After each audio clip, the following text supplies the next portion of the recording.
That will be fantastic. And that way we won't have any background noise. And Cynthia, you're going to be moving chat and stuff. That would be fantastic. All right, so let's get started. Welcome everyone to the Southeast Brain Spotting's uh, incredibly well-attended webinar. I'm Beth Medina. I'm SEBI's co-vice president, and we decided that we would do a free webinar for anyone who wanted to participate who's a brain spotting clinician. And so I welcome you here. Today we're going to talk about self-brain spotting for the holidays. So welcome everyone, and I just want you to get comfy. And I know when I do webinars sometimes, I tend to maybe have a couple windows open, so don't be like me. Go ahead and let's use this hour to really focus on ourselves. So go ahead and close any extraneous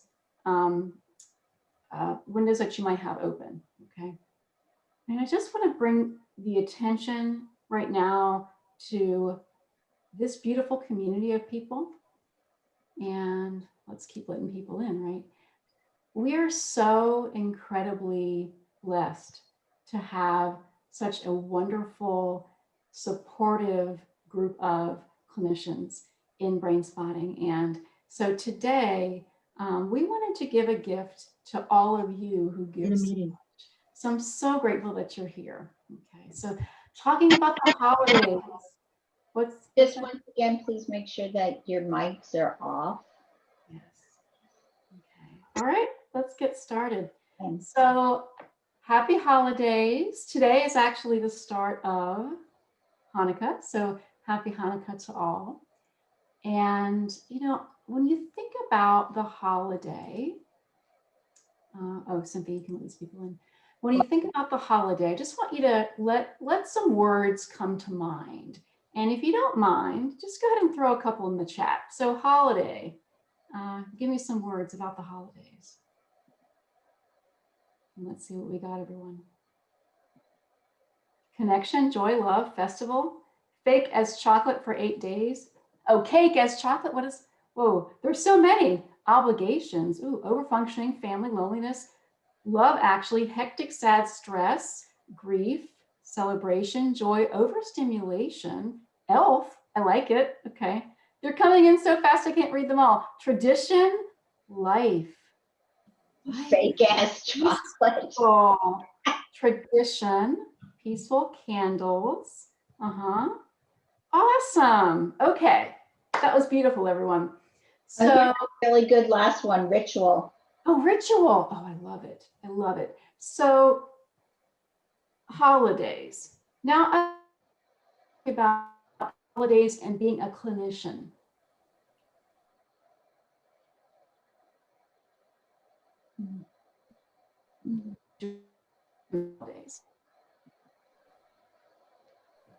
Right, triggers, overwork, blow-ups, vacation, yes, compassion, crises, competing needs, ooh, resentment, overwhelming, stressful, loneliness and isolation, tax time, time off and compassion for self, yay, family lack balance, family again, guilt, break time, family cancellations, yeah, or overbooking.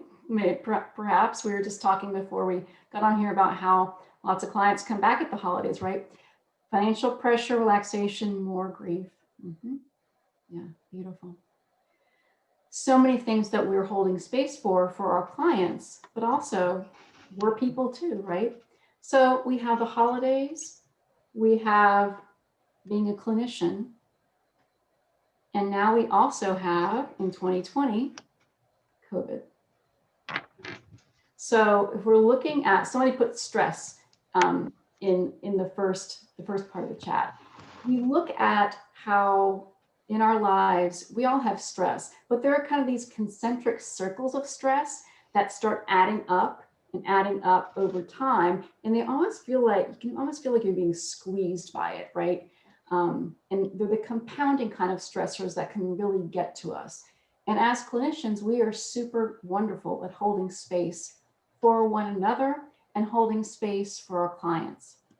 But we're not so really great at holding that space for ourselves, are we?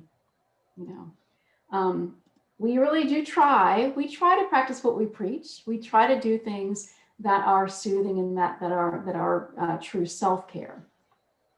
And then what happens is one of our clients has a need, one of our family members has a need, something comes up, and we just quite never get to actually doing the things consistently that we want to do sometimes. So today we're going to try to remedy some of that.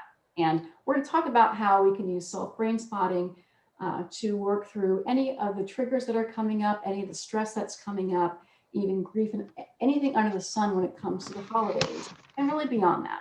Okay. So if we didn't have a way to replenish our tank, we would have a serious problem on our hands. And, as Dr. David Grant talks about, when we see clients and we do this kind of work with our clients, it has an impact on us, has an impact on our physiology, it has an impact on us emotionally, right? And so that's one of the reasons it's super important for us to be doing things to really be taking care of ourselves. Okay, so thankfully we have this thing called self-brain spotting.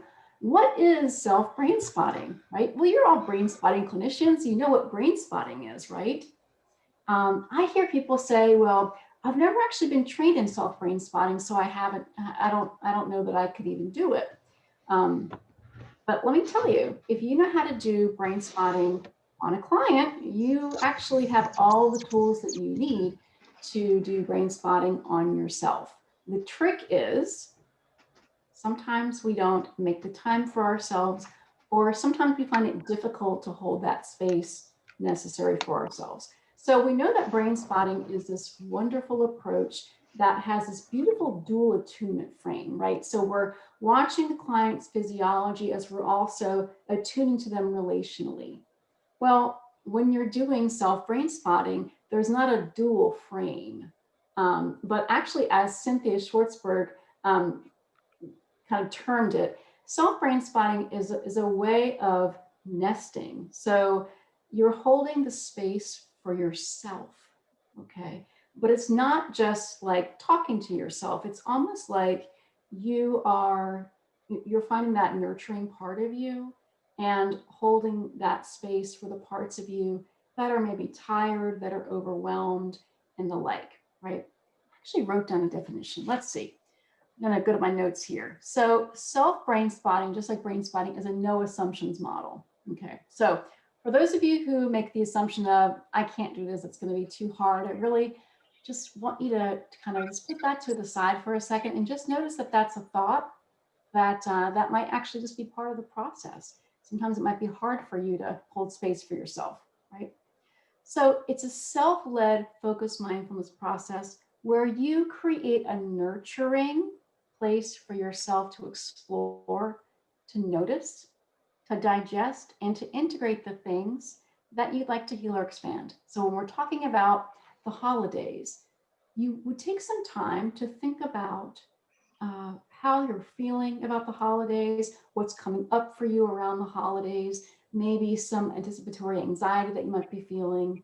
Certainly, grief is something that many of us feel during the holidays for ourselves, for our loved ones, for our clients, even.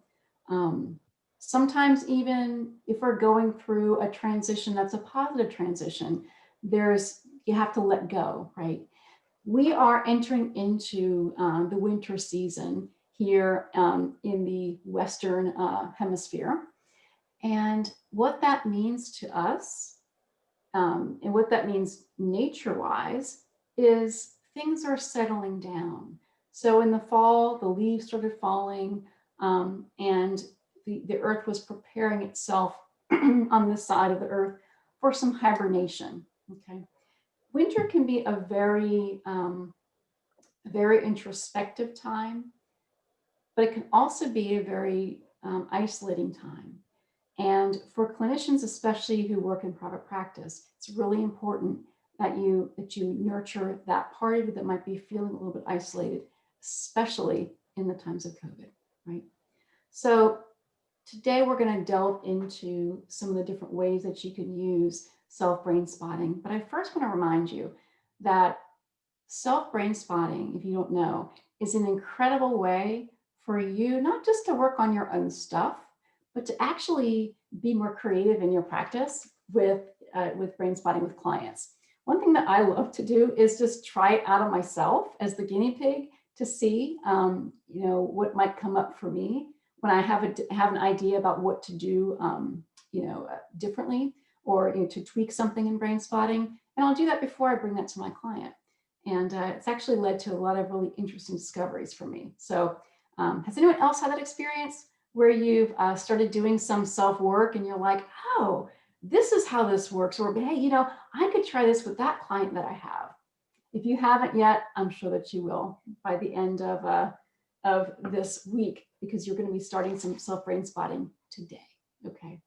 So in self-brain spotting, we're going to help shine that light, right? So in the darkness of winter, it can be cold, it can be isolating, and brain spotting and self-brain spotting can be that beautiful light that we're shining.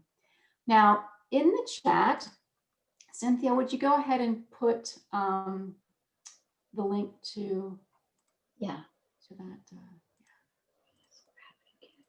Oh, actually, I have it right there. Never mind, I got it. It's in the chat. Okay, so in the chat, I made you guys a little simple steps to self-brain spotting for the holidays.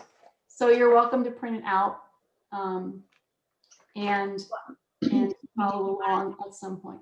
I'm not quite there yet, Cynthia.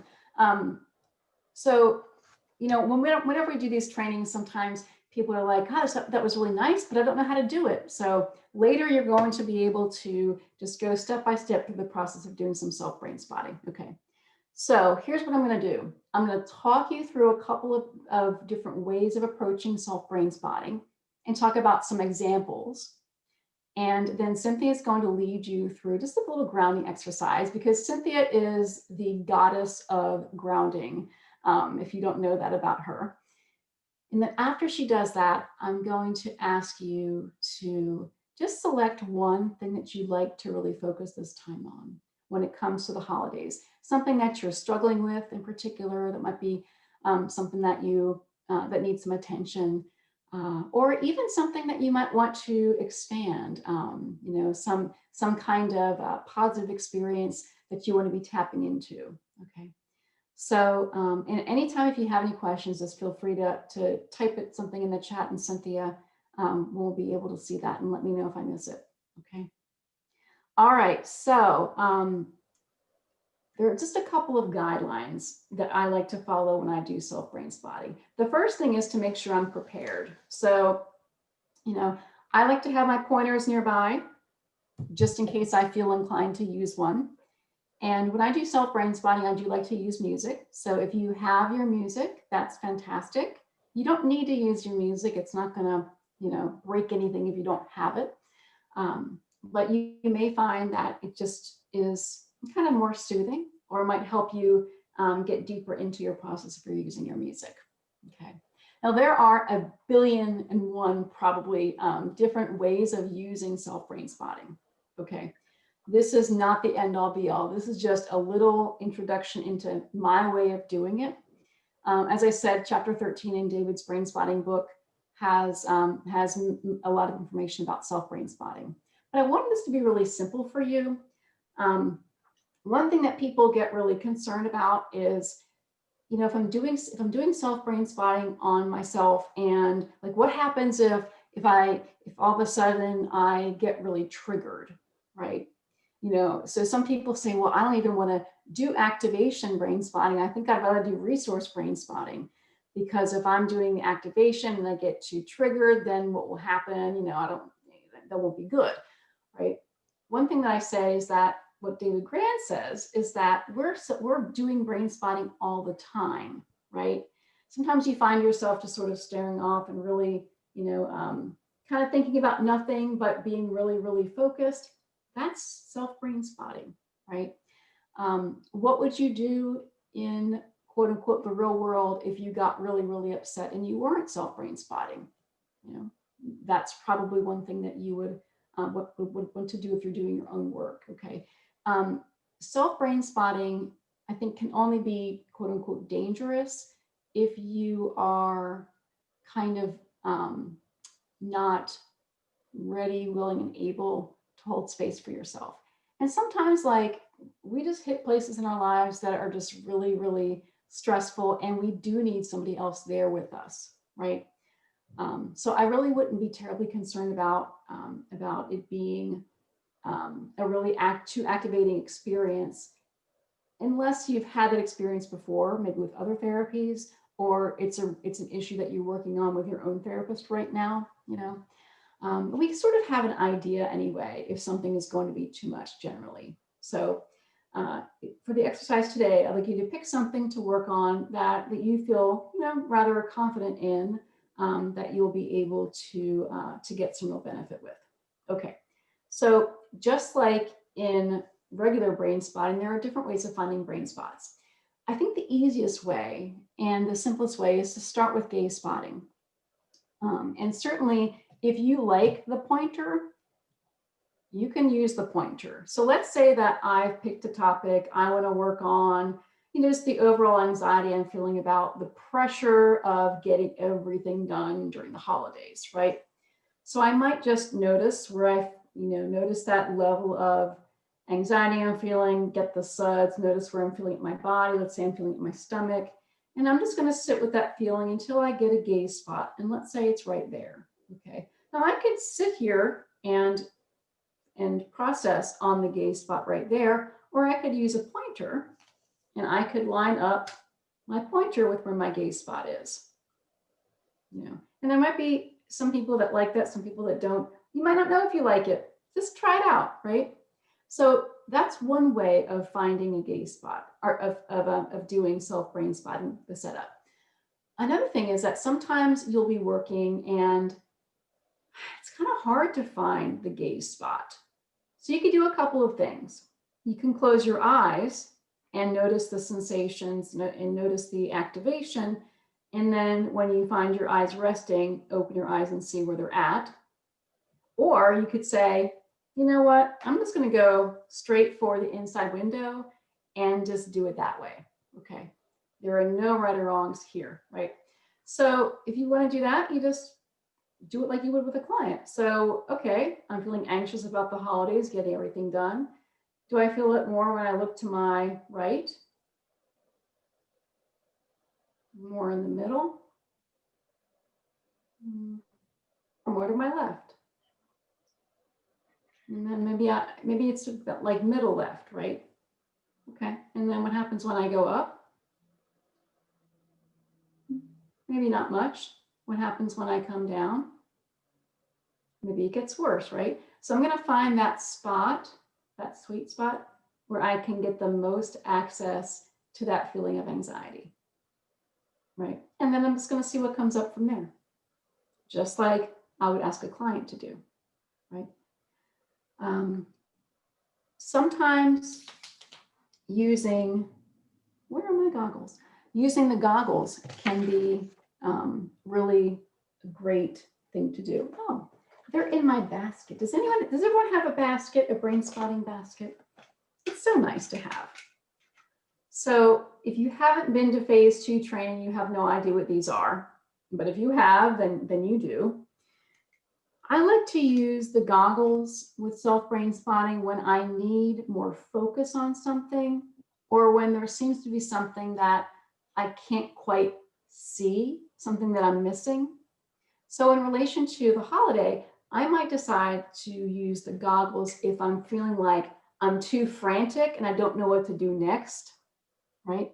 If I don't have goggles, that's okay. I have 2 hands. So I can cover up one eye and see what comes up around, you know, that issue. And I can cover up the other eye, and then I can just decide which eye I feel like I can, you know, like which eye I want to use, right? Which I feel is the most helpful, right? Okay. And you know, there's nothing really else to this. It's pretty simple, right? some things that you might want to consider working on. Hopefully you've already started thinking about what you might want to do the self-brain spotting with. But some things that I see with clients and that, I've worked on myself, exercise motivating myself to exercise, especially during the holidays when it's cold. I'm in Florida and it's never cold here, except I'm always freezing when it drops below 60. So it's a little harder for me to want to go for a walk outside when it's cold. But if I get my pointer out and I find that exercise, that place in my visual field where I can access that desire to exercise, that helps me. Okay. One thing that I see a lot in my practice and I see a lot in my pantry is holiday eating. I don't know what it is about cookies and the holidays, but man, I really have to be careful because I can hurt myself, right? So if I want to work on better eating habits, or let's just be honest, like not eating so many cookies, what I can do when I feel that craving to eat cookies is I can ask myself, what is it that I'm really craving? What is it that I'm really needing here, right? So maybe what's happening is that I actually need energy, and maybe I haven't eaten very much today. So I can do the practical thing and go eat something that's healthier, but that craving's pretty strong.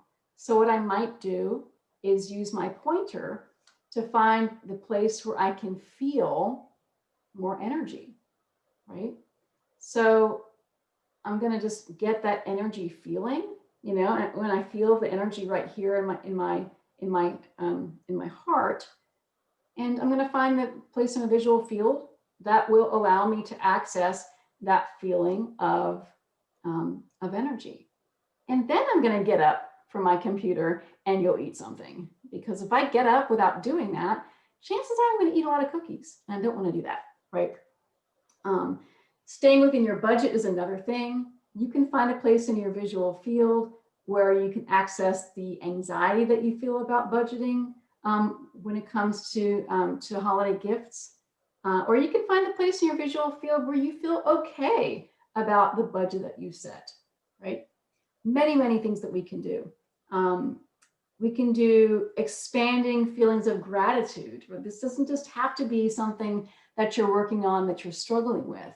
If you're feeling grateful and you want to really expand that, there's a place in your visual field where you can access that feeling of gratitude and expand it from there. Okay. Let's see. Yeah, that's about it. I think that's probably good for now. So just want you to take a second and start thinking about what you may want to work on, because we're going to do an exercise together. And Cynthia is going to help just get our feet on the ground and help us be present before we jump right into that exercise. Cynthia? Thanks. So one thing I read in my grandmother's hands was to cup, if we're as a group, we all just take a moment to cup our hands and click them on your lower belly, and then start to circle around from your bottom lower belly up towards your right side, and then to the top of your belly, and then down, going down the left side, and just circling around. And just feeling that connection like Beth spoke of before. Being here with all, I think it might have, all our colleagues and friends, and getting ready to go into this process. Okay. So did I freeze? Can do is to place one hand on our heads and then one hand on our foreheads, and just breathe. Did you do behind the back, the neck? I didn't start there. Oh, you're welcome back. Okay, good. I know, it's like that. So now we can take your hand and just put it gently on the nape of your neck, between your neck and your spine, your spine and your head. And then put the hand that's on your forehead, just gently put it on the top of the crown of your head, the top of your head.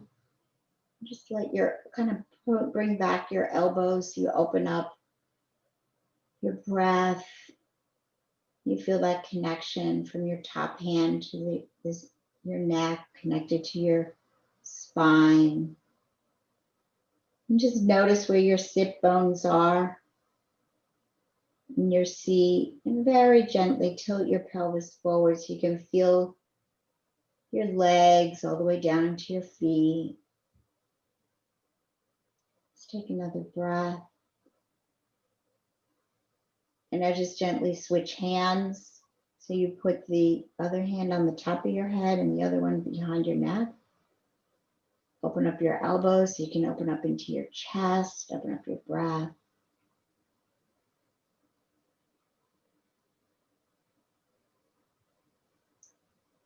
And then go back to putting one of your hands on the forehead while the other rests on the back of your neck.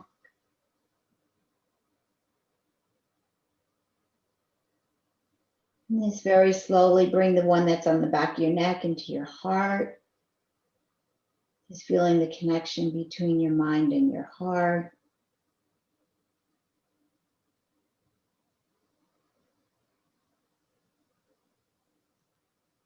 And then you can take the hand that's on your forehead and bring it all the way down into your belly.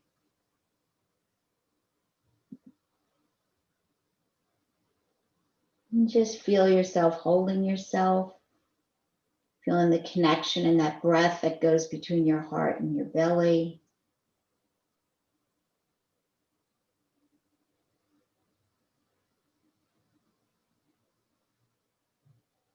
And if you want, you can just kind of end with a squeeze of your arms. And some people that know that butterfly, just let that butterfly tapping happen. And just honoring yourself as you go into your self-spotting that Beth will lead us in now. Thank you, Cynthia. That was lovely. That was lovely. Yeah, and just feeling into that holding that space for yourself is a beautiful thing, right? Okay, so go ahead and get comfortable and be ready to give yourself a really important gift.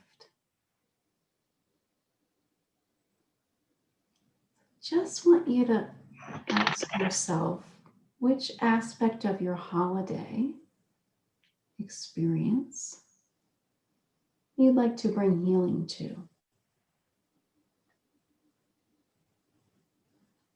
What's coming up for you around the holidays as a clinician during COVID, with all the things that have happened in the world and in your world? What is the one thing that comes up as wanting to be healed right now for you?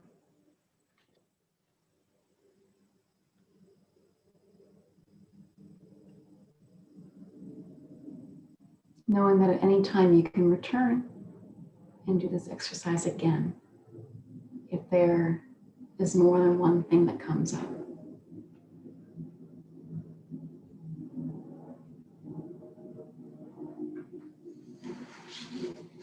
So now that you have your starting issue, you're going to get a sense. So just being with yourself, noticing that issue. Just ask yourself how activated you are right now on a scale from 0 to 10, 10 being highest. And once you have that, of course, notice where you're feeling it in your body.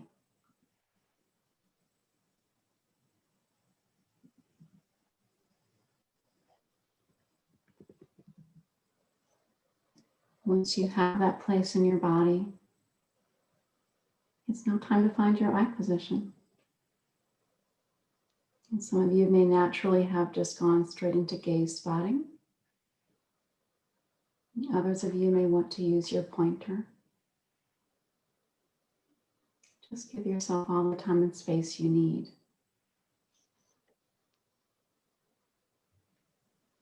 to find that eye position.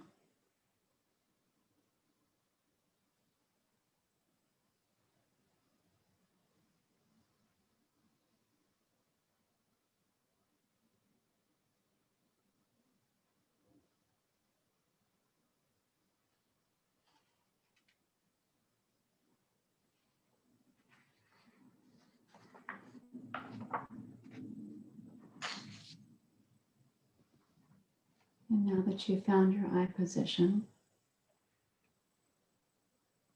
just with openness and curiosity,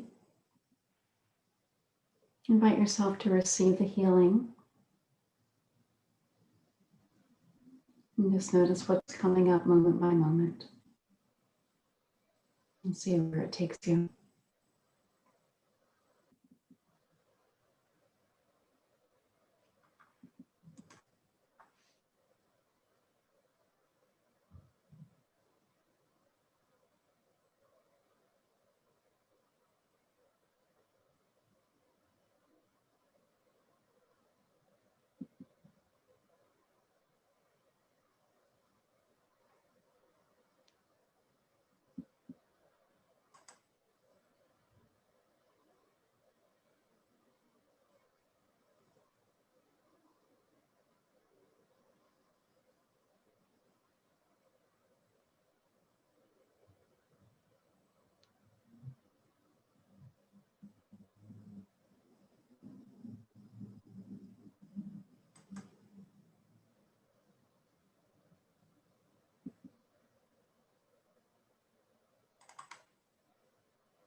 And then at your own pace, whenever it makes sense, just check in with yourself to see where you're at with that starting issue.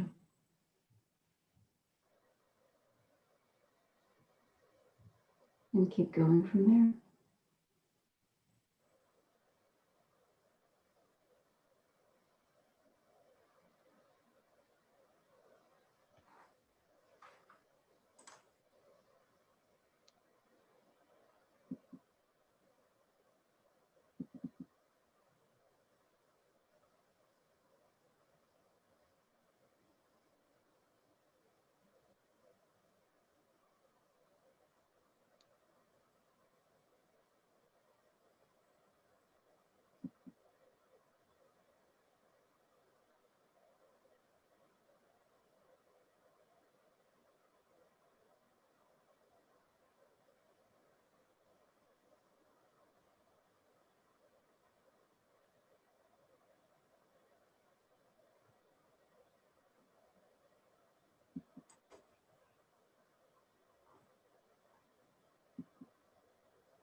Again, feeling free at your pace to check in with yourself and see where you're at.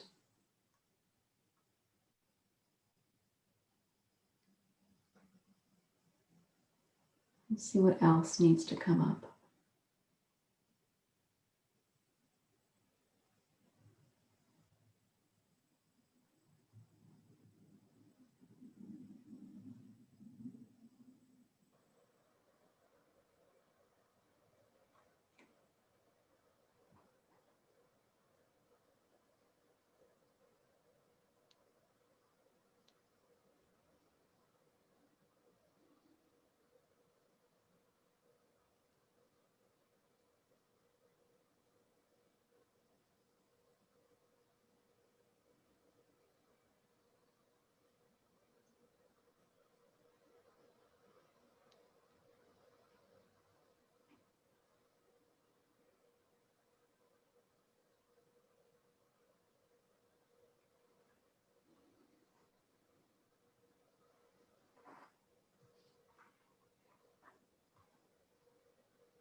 We're going to go for about 3 more minutes. So I just want you to check in with yourself to see where you're at right now.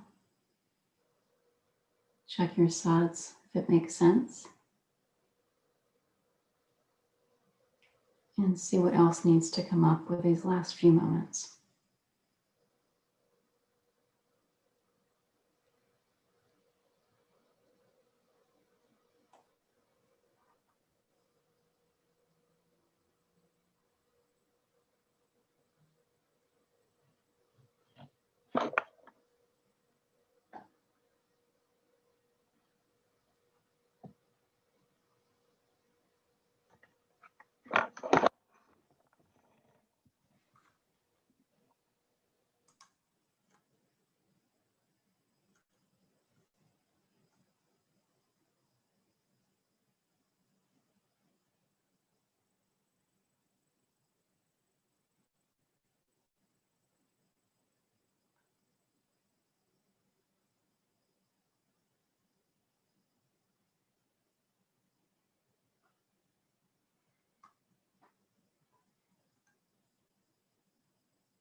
just with this last minute, if it makes sense for you to do this, I invite you to just feel gratitude towards yourself for taking the time to do this for you.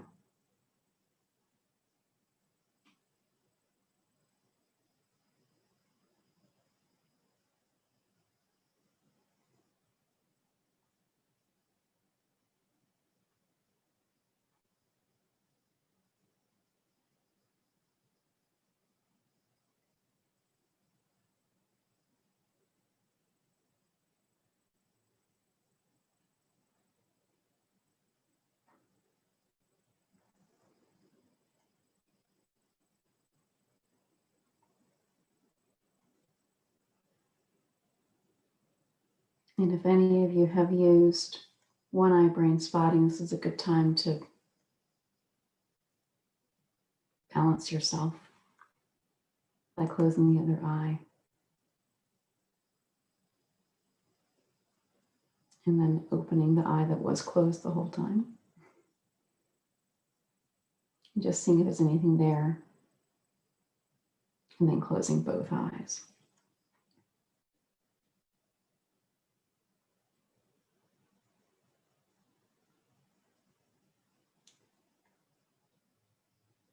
So when you're ready, just go ahead and bring yourself back to being in the room, pushing your feet down into the floor, stretching a little bit, and coming back to us when you're ready.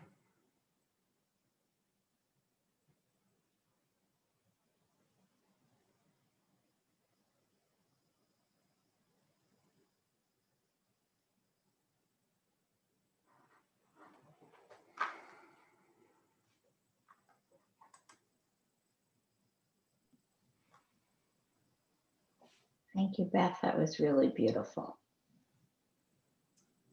Thank you. And thank you all.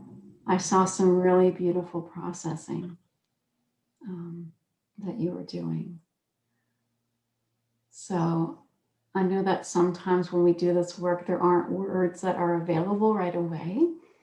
So if you're in that space, feel free just to stay in that space. You know, don't force yourself out of it. But if there's anyone that wants to share anything about their experience, feel free to just unmute yourself and share.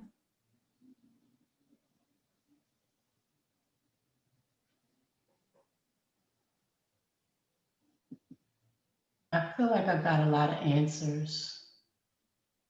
I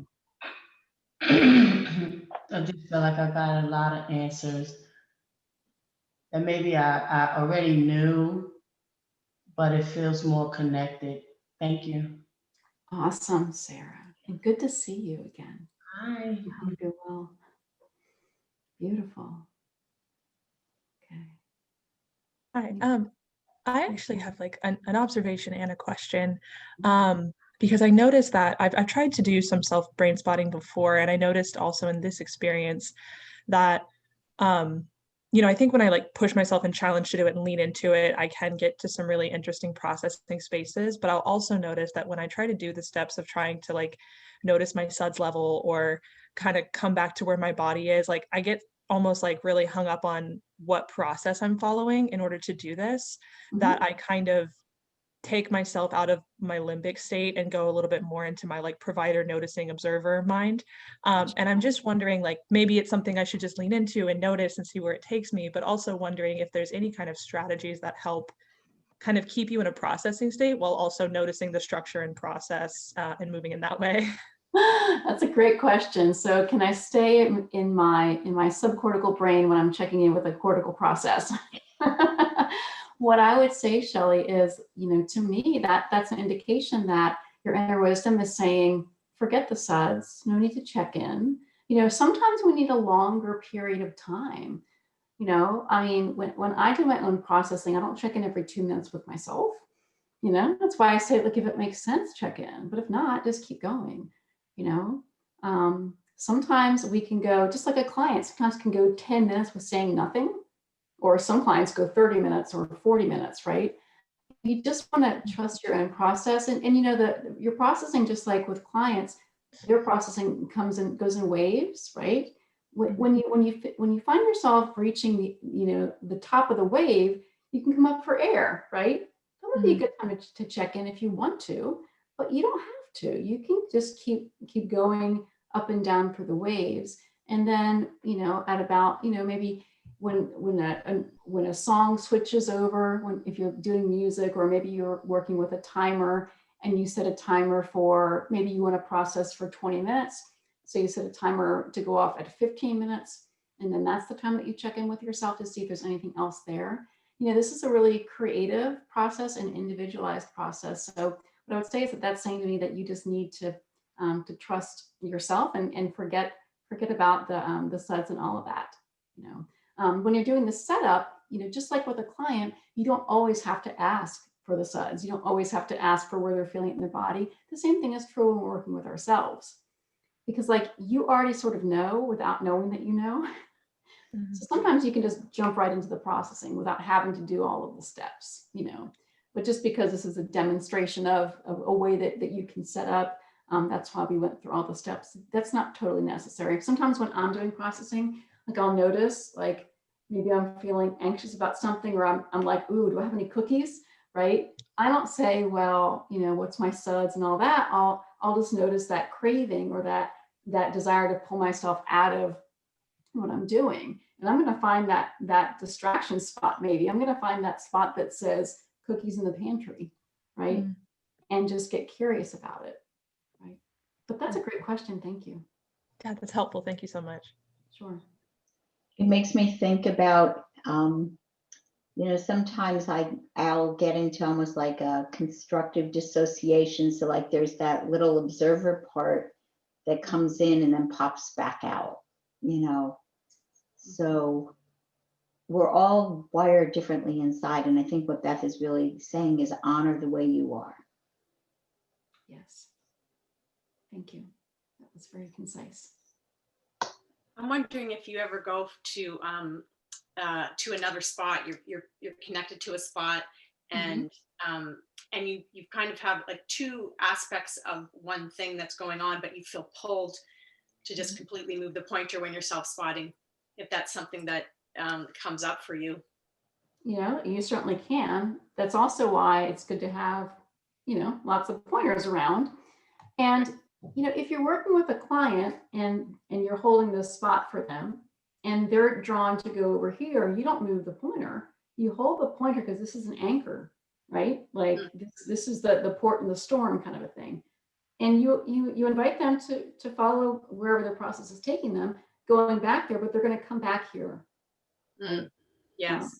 So yeah, but certainly, I mean, I do sometimes I use 3 pointers. It depends on what I'm working on, and it depends on what comes up. Like sometimes, if I'm trying to make a decision and they seem like both like great decisions, I'll find, the decision spots, this one and that one. And that helps me make a decision, right? So just get creative. Again, there are no supposed tos with this. Yeah. Well said. Awesome. Thank you. Anyone else have any observations from your own process? I had an observation from my process, and I'm part of a embodied community group that met yesterday, and we were talking about grief, and then we were crying and sobbing and just really sinking into it. And today I noticed that my tears, like it felt like a gentle stream. And it was just, but the tears were only flowing out of my right eye. I could feel it on both sides, but I've never had that experience where it was just like I just had a stream of tears that were just on one side. That's very interesting. Yeah. A Chinese medicine practitioner might ask about the feminine, might ask about Yes. the feminine connection to that. Whereas an energy, person from America might ask about male. It just depends on what your bent is, right? That's very interesting. Good. Okay. Connie, you had something that you wanted to say?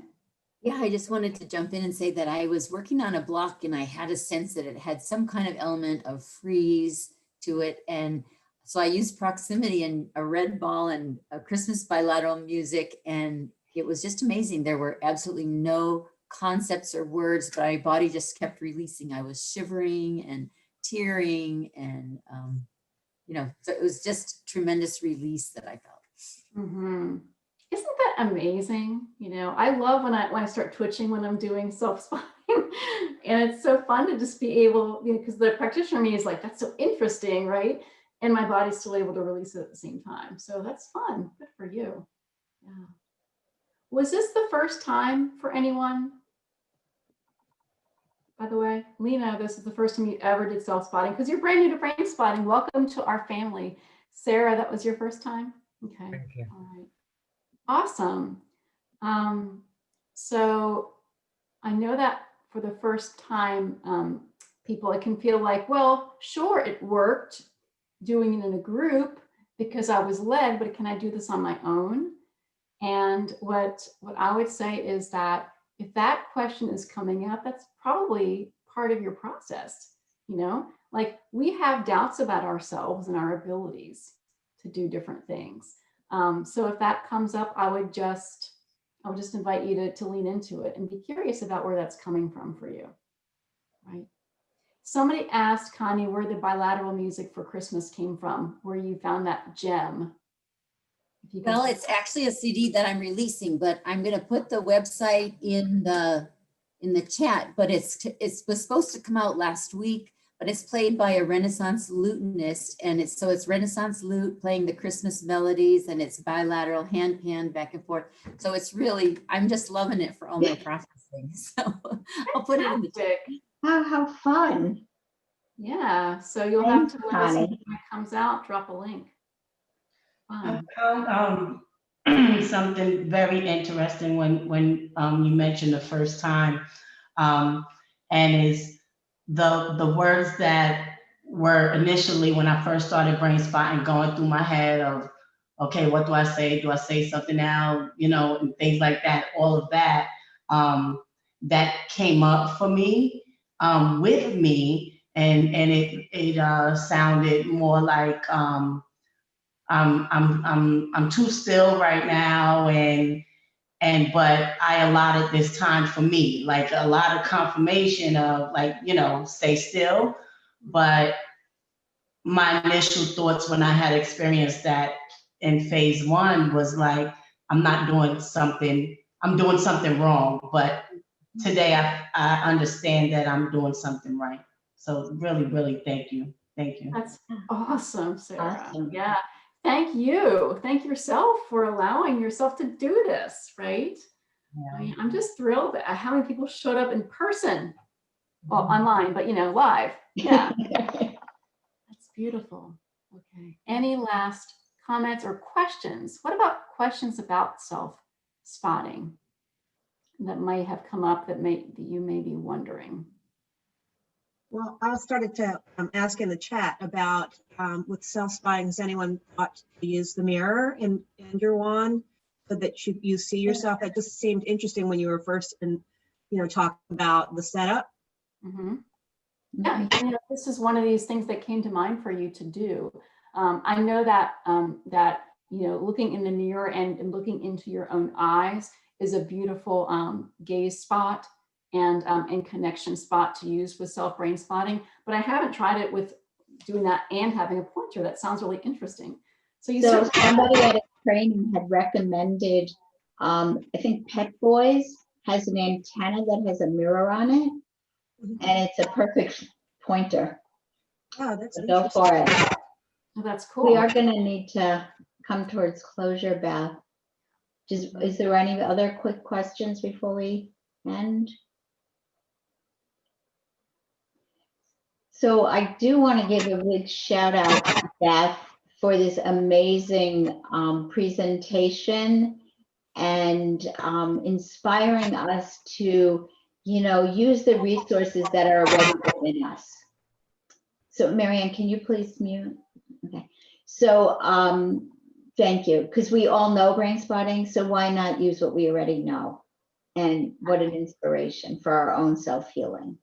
And as we always say, we learn it from the inside out and the outside in. Yes, yes. So I want to say, what? I want to invite everyone Oh, to join okay. the free Facebook group Self Brain Spotting for Brain Spotters. Because as you're using self brain spotting, and you have questions, or you want to share an experience, that's what we're in this group for. So feel free to head over there. Maybe we can drop the you know. thing Yeah, in and the then chat. on every Friday, don't you have a group at 3 Eastern? No, we sort of just kind of wing it as far as when we're meeting. Not during the holidays because it's just crazy time. That's why we did this. But yeah, we're gonna start kicking up again just when anyone has timing something that they want to get some feedback on, or we want to do a group exercise or whatever. So can I Yeah. just say that, so let's also invite everybody to the Southeast Brain Spotting Institute in February. So it's February 11th. It will be with Cherie Lindbergh, and that will be on working with brain spotting in couples. Yes, that's our So- next seminar, as we call That's it. our seminar. And here's the deal, guys. This was free for anybody, but if you join the Southeast Brain Spotting Institute, these are going to be free for you. If you're not a member, it's usually $35 each time. And Southeast meaning the southeast of the United States. So if you live in a southeastern state, you are within our network. So that's $120 per year. And if you are outside of that area, so like let's say that you're in Pennsylvania, or maybe you're in Italy, it's $60. So it's a really great deal, and we're doing more and more of these. Our goal is to do a webinar each month, and as Cynthia said, we're going to have Cherie do an amazing webinar on couples, on using brain spotting with couples in February. So please join us for that. And let me just say, if there's ever anybody who wants to join, and money, we never let money stand in the way. So feel free to reach out and check in with us. Yes, yes. All right, Connie said that she joined, and you should too. Thank you, John. All right, well, everyone have a happy and safe rest of this crazy year. And I really hope that you are going to embrace this gift of self brain spotting, because it makes you a happier person, a healthier person, and a more fun person to be around. All right. Thank all of you, and take care of yourselves. Bye. Be well. Take care. Thank you. Thank you. all. Thanks for Bye. coming. Bye. Bye. Enjoy, Milan. Thank you. Bye-bye. Thanks Bye. for showing up. Bye, everybody. Thank you so much for Bye, coming. Connie. Bye, everybody. So good to see you all. Thank you so much. What a gift. Just such a treasure. Oh, Connie, bye. Good to see you again. Well, oh, hey, Heidi. Hi, Heidi. Here. You want to stop recording? Oh, okay.